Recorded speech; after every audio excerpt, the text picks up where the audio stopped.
महाजन ते पवार राज्याच्या राजकारणाला कलाटणी देणारे धक्कादायक मृत्यू या घटनांनी संपूर्ण राज्याची राजकीय दिशाच बदलून टाकली। राज्याच्या राजकारणात अनेक चढ उतार आले, मात्र काही घटनांनी संपूर्ण राज्याची राजकीय दिशाच बदलून टाकली।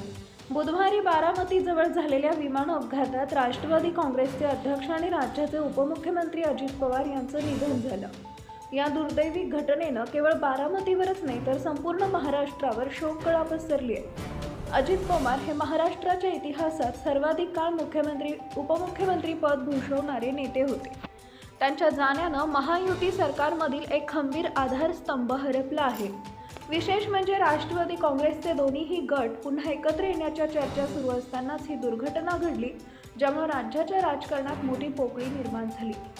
महाराष्ट्राच्या राजकीय इतिहासावर नजर टाकली तर गेल्या 2 दशकात अशा अनेक दिग्गज नेत्यांनी जगाचा निरोप घेतला, ज्यांच्या निधनामुळे राजकारणाची समीकरणं पूर्णपणे बदलली। यामध्ये प्रमोद महाजन, विलासराव देशमुख आणि गोपीनाथ मुंडे, आर पाटील यांसारख्या मोठ्या नावांचा समावेश आहे।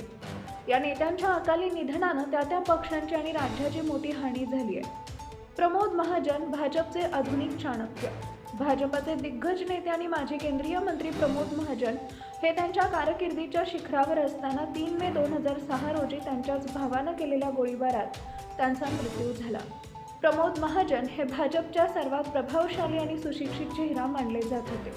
अटल बिहारी वाजपेयी आणि लालकृष्ण अडवाणी यांच्यानंतर पक्षातील सर्वात महत्त्वाचे नेते म्हणून त्यांच्याकडे पाहिलं जात असे। त्यांना भारतीय राजकारणातील किंगमेकर म्हटलं जायचं। विलासराव देशमुख काँग्रेसचे संकटमोचक। काँग्रेस पक्षासाठी विलासराव देशमुख हे महाराष्ट्रातील सर्वात मोठे आधारस्तंभ होते। 14 ऑगस्ट 2012 रोजी यकृताच्या आजारामुळे त्यांचं चेन्नई इथं निधन झालं। लातूर जिल्ह्यातील बाबळगाव येथील एका शेतकरी कुटुंबात जन्मलेले विलासराव हे राज्याचे 2 वेळा मुख्यमंत्री राहिले होते।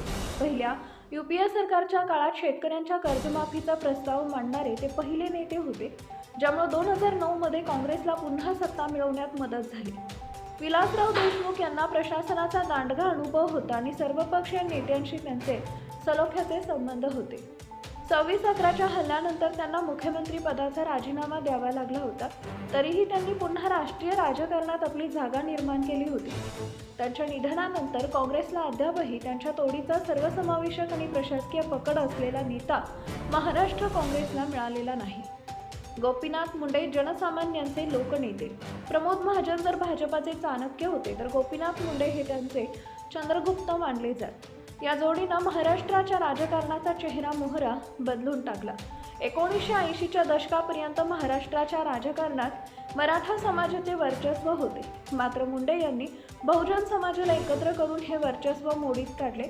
त्यांनी केवळ जातीपातीचं राजकारण न करता जनसामान्यांपर्यंत पोहोचण्याचे काम केले।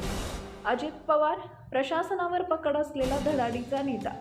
अजित पवार उर्फ अजितदादा हे त्यांच्या शिस्तीसाठी आणि स्पष्ट वक्तेपणासाठी ओळखले जात। 1991 पासून त्यांनी बारामती विधानसभा मतदारसंघाचे सलग 7 वेळा प्रतिनिधित्व केले आणि प्रत्येक वेळा विक्रमी मताधिक्याने विजयी मिळवला। महाराष्ट्राच्या सहकार क्षेत्रात विशेषतः साखर कारखाने आणि दूध संघावर त्यांची मोठी पकड होती। त्यांनी जलसंपदा, ऊर्जा आणि ग्रामविकास यांसारखी महत्त्वाची खाती सांभाळली होती। Subscribe now and press the bell icon. Never miss an update.